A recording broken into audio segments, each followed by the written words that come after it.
The following public service announcement is brought to you by Damn Nasty International. Damn girl, damn girl, damn girl. Damn girl, damn girl, damn. We are the Managed Water Xtreme Team, and we're here to talk to you about dams. There are over 800,000 dams in the world. Rock on! You know what else? Dams produce nearly 20% of the world's electricity. Totally sweet! But dams aren't as ballin' as they may seem.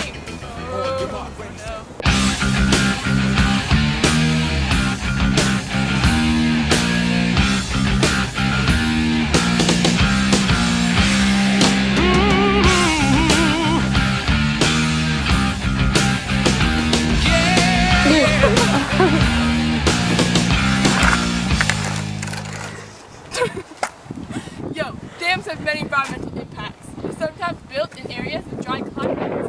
Because of this, large quantities of water are lost through evaporation, yo.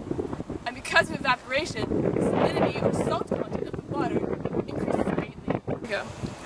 The damming of a river inevitably changes the ecology of the river and the surrounding areas. The animals and fish that are used to living in an environment with flowing, highly oxygenated water just can't live in the still low oxygenated water that is backed up by the dam.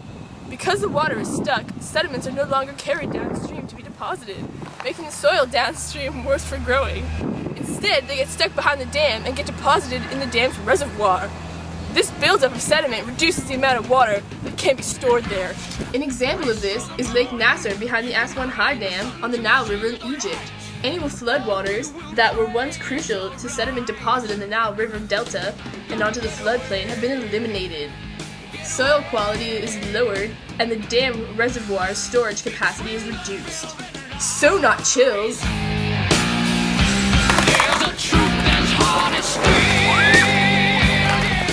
Party people!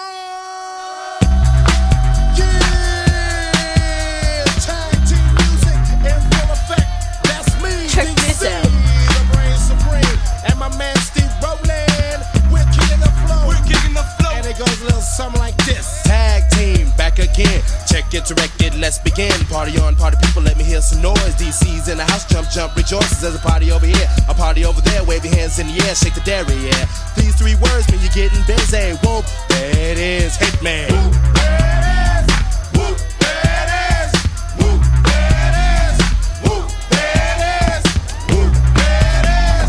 Whoop, there it is. Economic benefits of dams are not as great as originally thought. In developing countries, funds may be lacking to pay for the infrastructure needed to distribute electricity to the population. Also, the payback of building loans plus interest is difficult for countries with a limited tax base. As well, there are sometimes problems with where dams are built that take away their potential success, as rock structure beneath the dam site is unsuitable for storing water. For example, part of Lake Nasser behind the Aswan High Dam in Egypt lies on porous sandstone that soaks up much of the water in the reservoir.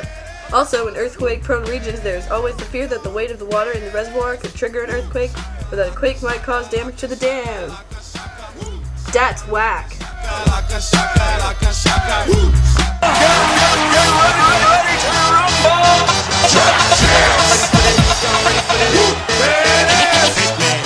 up the jam, yo, pump it up, yo, pump it.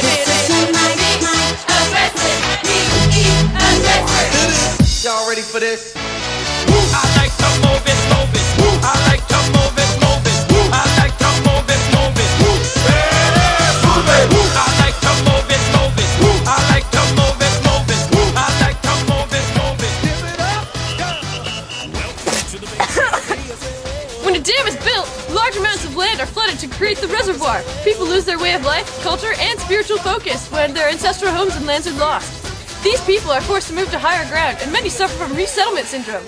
Resettlement syndrome is when people who move to a new location become passive and lose their energy and will, leading to depression and less self-reliance. This is currently the case in China, as there are around 1.3 million people that have been or are being displaced by the Three Gorges Dam on the Yangtze River! Major bummer. In addition to all of this, dams that are built in tropical areas lead to an increase in waterborne diseases. The still waters of the reservoirs in places like Africa and Asia have ideal breeding conditions for mosquitoes, which are known to carry malaria, yellow fever, and elephantiasis, as well as snails, which carry bilharzia. Totally weak, yo!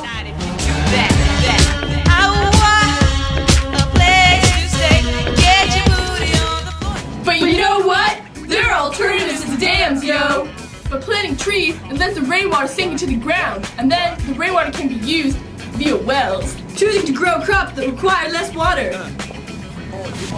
Using drip irrigation, which reduces the need for water and fertilizer by letting water drip gradually to the roots of plants. Using rooftop mountain slope water collection. Reducing waste, since only 40% of water diverted for agriculture actually contributes to food production. Alternatives are totally to the max! Yee what? Overall, dams just aren't very cool. For real, there are lots of alternatives to dams, so think about it!